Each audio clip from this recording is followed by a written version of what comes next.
for downloading and happiness. Dare to be happy. We are two curious friends that want to explore what makes us happy. In each episode, we will take a topic in alphabetical order and discuss how it relates to and impacts happiness.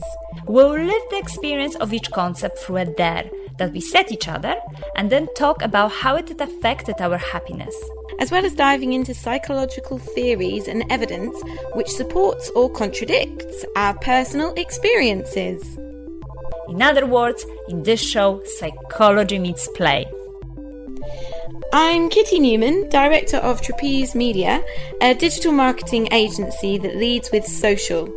My company philosophy is based on the importance of play in all our lives and how important it is to be happy at work. I have been obsessed with the circus for a few years, hence the name Trapeze Media, and making time for things like handstands and aerial in amongst the day-to-day challenges that come with running a successful business makes me happy. My name is Klaudia Mitura. I'm a work psychologist and learning and development specialist with a purpose to boost happiness in the workplace. I love experimenting and applying scientific research on happiness to my daily ups and downs, or just to prove my other half wrong. I also like to look for happiness in unusual places, so I won't shy away from diving with sharks or starring in a pantomime. Sometimes this gets me in trouble. Klaudia, we have made it all the way through A to Z. Today is our last episode of the alphabet for this series, and we'll be talking about zest and happiness. And what a letter and a topic to complete the alphabet of happiness, because I felt that in our dare of completing activities that give you more zest, it was a little bit like the dare with gratitude. Once you kind of started concentrating on it, you couldn't really stop. Oh, yeah, that's really nice. Thinking about what brings you the zest for life. Absolutely. But before we share our experiences about zest, how would you define zest? What does it mean, that zest for life? I think a zest for life is something that makes you think quite positively, thinking about what you enjoy out of your life, what makes you want to, I guess, keep on keeping on being alive, maybe even as dramatic as that. If you haven't got any zest for life, then you need to find that again and bring that back into your life. It's important to keep you positive. I really love that definition. And you're right, zest is about two components. It's about that energy and about that enthusiasm and passion for something that is in front of you. Interestingly, in positive psychology, zestful people are characterized by being motivated, adventurous, and resilient. Resilience. Absolutely, because you have that energy to deal with challenges that you're facing in life. That's interesting. I wouldn't have put resilience into a description of a zest for life, but I can see that that's true because it's again sort of stepping into the unknown, being brave, pushing things out of like your safe kind of limits, but where you are expecting a positive outcome and bringing kind of positive energy into you. And I guess resilience is important to make that step. Yes, and zest really likes hanging out with other emotions like gratitude, empathy, and kindness. Oh, that's such a great way of putting it. I could see a little zest illustration and all its friends around it. Resilience, gratitude, hanging out. That's so nice. I know, I love that as well, because it is definitely that emotion that drives these other positive emotions in our life, which are so important to us and our happiness. What zesty activities did you do then? Well, Klaudia, as we were discussing before we recorded, we are somewhat limited in our experiences currently, being in a global pandemic. So our experiences have been quite limited, but from what I have thought about bringing me zest are things like going in the sea. So I'm very lucky to live very close to the sea in Brighton. And that is something that brings me a lot of zest for life. It's invigorating. It makes you feel alive because it's freezing cold out there. You're in nature, you're being tossed around. I'm losing my inhibitions for a while and it makes me feel very in the moment, and it also filters through to the rest of my day and shaking off any kind of anxieties of the day and making me feel really good. I think that's where a zest for life is. Yes, I think that's a great example. I was also thinking in similar patterns to you because I was concentrating on having, again, my morning routine with my yoga and meditation. And really, on the days that I do follow my morning routine, I do feel more optimistic and I feel I have much more zest for life. And also during the day, my energy goes up and down. And when I was starting to lose my zest, I was taking a quick break to really regenerate. So I was doing some deep breathing or mindfulness or a bit of playful activity to really get that zest going.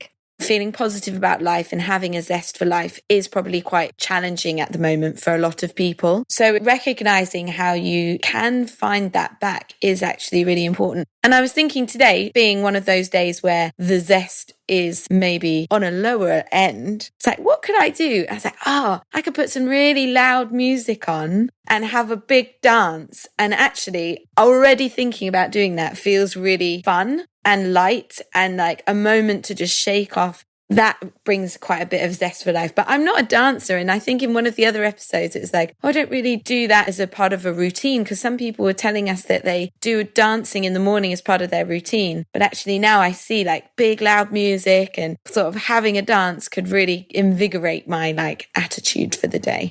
I like that example. And I think it's important to know what brings us that zest and then try really incorporate that, as you said, in your routine. When I plan my week, I actually like to think about good piece of work that I'm going to produce, because I like my job very much and I like the writing and I like working on this podcast. So when I put that in my schedule, I feel like, great, I will be able to do that. So it really could be anything from our work to anything, as you said, really having time to just dance around in the morning to the music you love. But something that will really remind you that we are here in this moment. It is not perfect, but we can still be happy for that moment.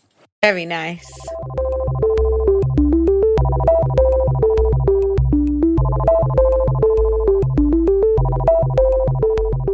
Do you think then zest is a character trait or a state of mind? Wow, big question. Yeah, alert. Deep philosophical question on its way. I think it's a state of mind, actually, because I don't think any person's zest will necessarily be the same as someone else's zest. And so I think that saying it's a character trait sort of makes it feel like it should be one way, I suppose. But a zest for life could be incorporated in so many different ways. You just need to make the move to bring it in. And some people might take more effort to do that than others. And possibly that's the character trait of like where it comes from and how that person is instinctively bringing that in. I think that's the character trait. But the actual zest, I'd say, is more something that you can create and bring into your life when you make the decision or the effort to. Oh, Kitty Newman, she always knows the answer. Whoop, whoop, whoop. You know what? There is still a healthy debate in psychology about whether it is a state of mind or a character trait. And exactly to those reasons you mentioned. For instance, there is work by positive psychologist Martin Seligman, and he very much argues that being zestful, it is a character trait. That is, as you said, some people are more prone than others to feel optimistic, to be optimistic and be enthusiastic. And I'm sure you met in your life people who naturally have this high level of enthusiasm. But on the other hand, as you just mentioned, there are studies which say that zest is more of a mental state because it fluctuates. It goes up and down depending on the day and in the context and situation we are in. And we know it from actually our experiences. As you already mentioned, today is maybe not such a zestful day. But that doesn't mean it won't be tomorrow. So it's really a combination of those two aspects, which is really fascinating. And as I already mentioned, it's also quite complex to measure zest because it coexists with such other traits and characteristics like empathy, kindness, gratitude, and resilience. It's funny how all these things kind of tick into one another. Perhaps you already knew this, Klaudia, when we took on this alphabet of happiness, that these topics that we discuss would feed so well into each other. But I don't think I knew that when we said months ago, this is the alphabet and the final episode will do zest. It was no way in my thinking that you would be sitting here telling me that empathy, kindness, resilience, these topics that we've discussed before would feed into zest. And this has happened on so many other episodes, that all of these qualities and traits feed so clearly into actions that we take to improve our happiness. And I'm impressed that actually that they're so relevant, and that by the last episode, it's all clicking together so well for me. Wow. No, to be honest, when we started, I knew that certain components and certain topics we'll be discussing, they all predict our happiness and the level of life satisfaction from a research point of view. But I didn't realize as well myself how interconnected they are and how they really affect each other. And you're right, we have really, through our podcast, we demonstrated those interlinked correlation and relationships on numerous bases. And it is incredible to show that all those emotions and all those traits, they are these roads towards happiness. Which for me, it's so encouraging, because that means that if we are going towards happiness, you can concentrate on one of those emotions and that will bring you and impact numerous aspects for you to be happy. And I think that is amazing.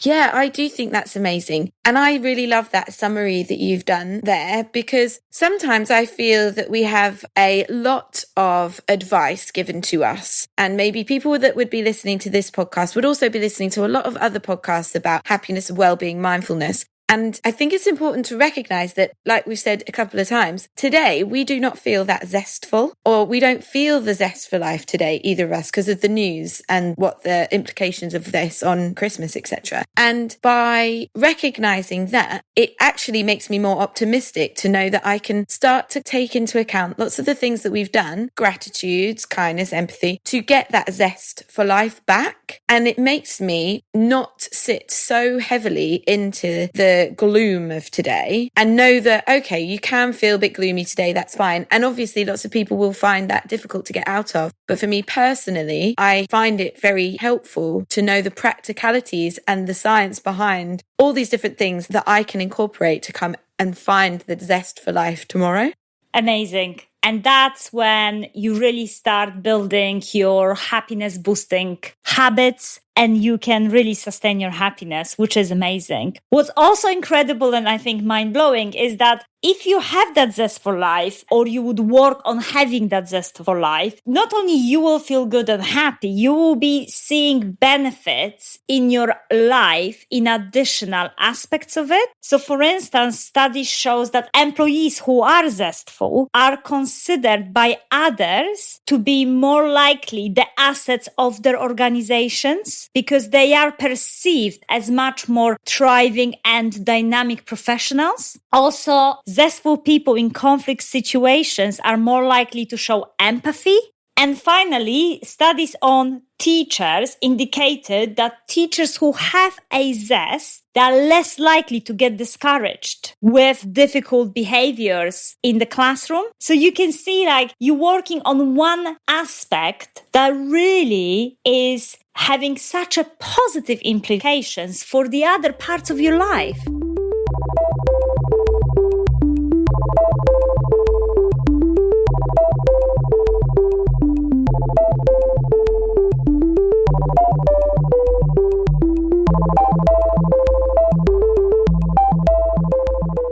Kitty, how can we feel more zestful then? Well, so bringing in everything that we've discussed in the series. So today, feeling pretty hard about what's going to happen the next few days, blah, blah, blah. We won't dwell on it. So after speaking to you, I'm like, wow, I'm actually getting a lot of energy from Klaudia right now in the podcast. This is making me already feel more positive. So if we hadn't done this podcast, I'd be thinking, I need to go and talk to somebody and have a chat. I need to start doing my gratitudes again. What positives are there in the situation right now? There definitely are. I need to play some games, make some things. I'm going to do some crafting. I'm going to get into cooking. I'm going to find my hobbies, reconnect with what I like about the world, do these things that are fun, that make me happy, and try not to think about all the things that are not good, because there's always going to be things that are not good in the world. There's always going to be doom and gloom and death and destruction and wars and starvation and all the awful things. So let's have some empathy, do what we can to help other people, bring in all the things that make us happy, and then we'll feel a zest for life again, I guess. Maybe.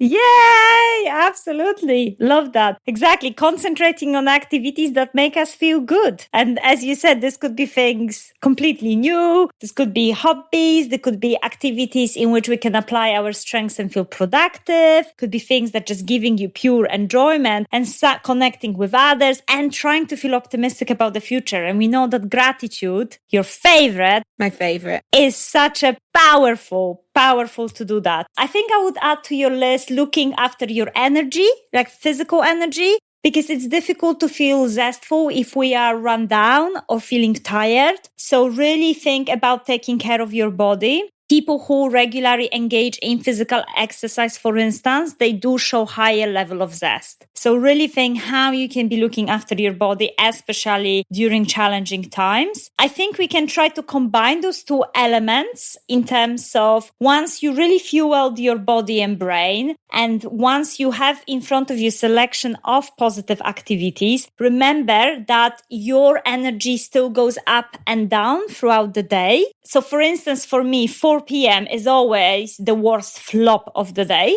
So during that time, I try to really do activities that can help me to get my zest back rather than activities who may be at the risk of damaging my zest because I cannot do something well. On the other hand, my morning is always my most productive creative time of the day. So I like to use my energy then to really do more complex things that I can get that zest and satisfaction from. There is also a suggestion for activity called the Imagine Yourself exercise. This one's quite interesting, but our brain is a little bit silly in the sense that many times when we imagine something, it doesn't necessarily know we are imagining it. So it's activating quite similar senses if you will be doing it. So, you had that experience. I'm sure that you've been really, let's say, hungry and someone is describing this best cake ever and literally your mouth are watering. Yes.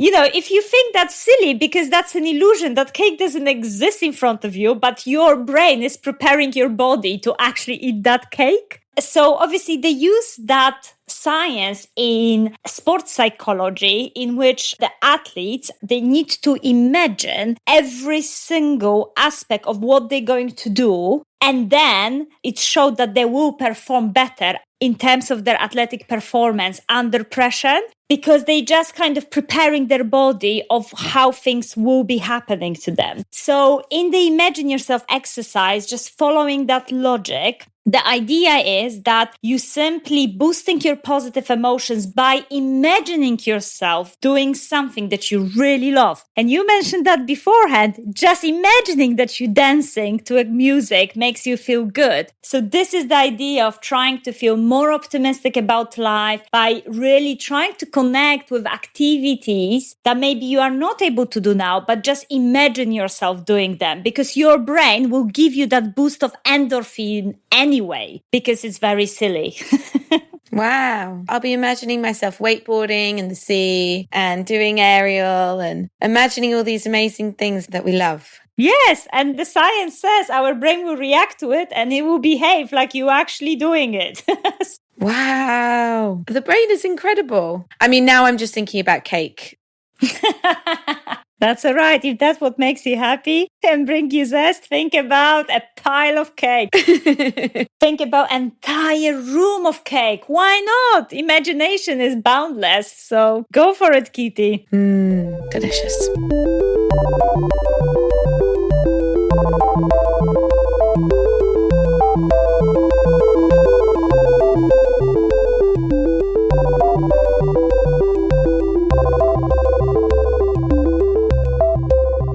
Kitty.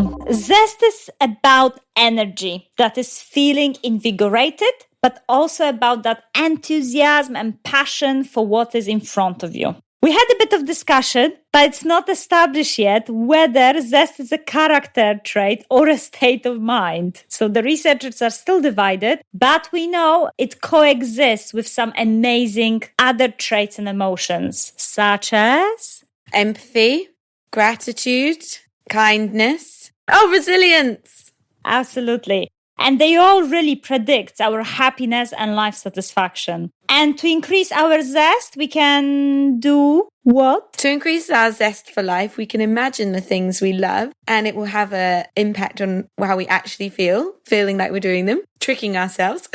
Absolutely. And we can take care of our body to have that physical energy, and we can concentrate on positive activities and really schedule them in line with our level of energy throughout the day. Woo! Nice. We wish you a very zestful day then. Very zestful day and a Happy New Year. And Happy New Year 2021. We still have high hopes that it will be much better year. But if it's not, remember, you still can be happy.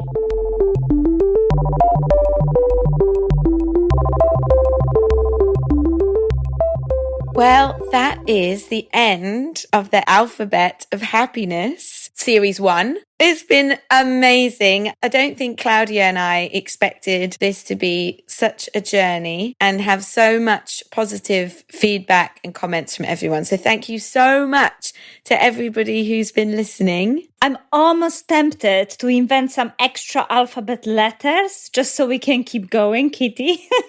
And the journey is never over, like what letter we could have.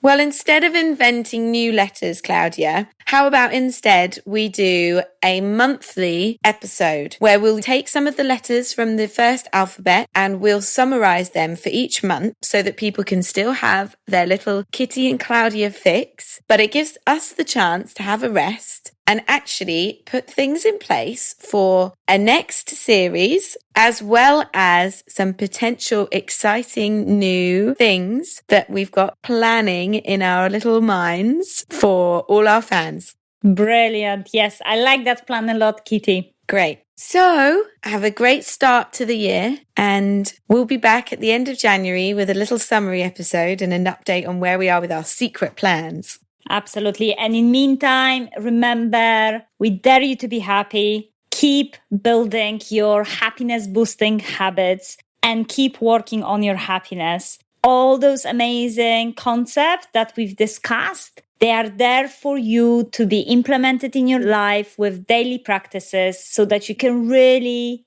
experience high level of happiness in whatever situation you are currently facing. Okay, it's hard to end, isn't it, Klaudia? It feels like... Don't forget about us. Don't forget about us. We'll be back. Please visit andhappiness.co.uk, follow us on Instagram, andhappinessofficial, and we'll see you at the end of January. Bye! Bye!